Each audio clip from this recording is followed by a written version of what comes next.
Happy Monday Book Talks on a Tuesday. Like Miss Wheatley said, we had Labor Day yesterday, which gave me time to read. I actually read this entire book yesterday, How to Set Fire and Why by Jessie Ball. I'm not going to recommend it, and we're not going to buy it.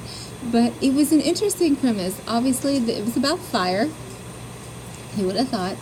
But it was one of those contemporary books where the book starts out and the girl's life is horrible. Like, all the bad things you think could have happened have already happened. Lo and behold, no. More bad things could happen. It was just like that. So I spent an entire day outside reading a book. I mean, it doesn't sound like it was a bad day. It wasn't, but it was a bad book. So I'm not a fan. One book I read last week that I really did enjoy, though, is The Girl Who Never Was.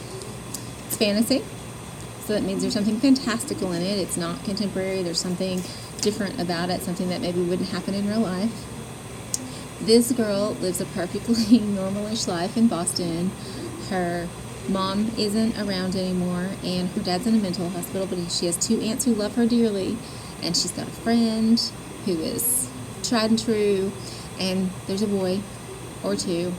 But mainly the story is about her and her circumstances of birth and how her life changes when she starts asking the right questions.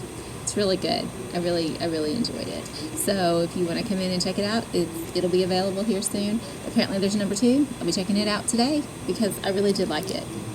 So the last book I read, yes, 3 books. 3 books I made it through. It's like, maybe my slump is over. I hope my slump is over. It's painful to only read 3 books the entire month of August. So this book is Just One Day by Gail Forman, who also wrote the If I Stay, which was a movie recently.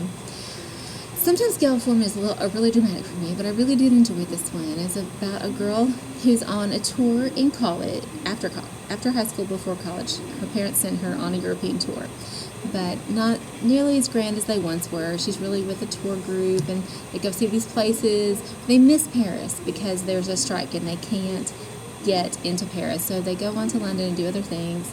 And after the tour, they're going to stay a couple days with one of her friends' family, and they meet someone. A boy. Imagine there was a boy. She meets a boy. So they head to Paris for just one day. Of course, it's the most magical day ever because she's recently graduated from high school. She met this cute boy. She's in Paris for the first time of her life. It doesn't end as well as she hoped it would, and she spends a lot of her first couple months of college sort of like bogged down in the mess of it. But then she decides, wait a minute. Maybe this is not what I think it is. And even if it is, I need to know. I need to know. I need to move on. So this is the tagline for this book. She went looking for him, and along the way she found herself. I really feel like that's 100% this book. I loved that there was a journey that was hers, that she made some decisions in her life to put it on a better track, and she made friends. I just really love this book. And there's a second one. We don't have it. We're going to have it because if it's anything like this one, I suspect it'll be good. So this will be on the shelf too if you guys want to come check it out.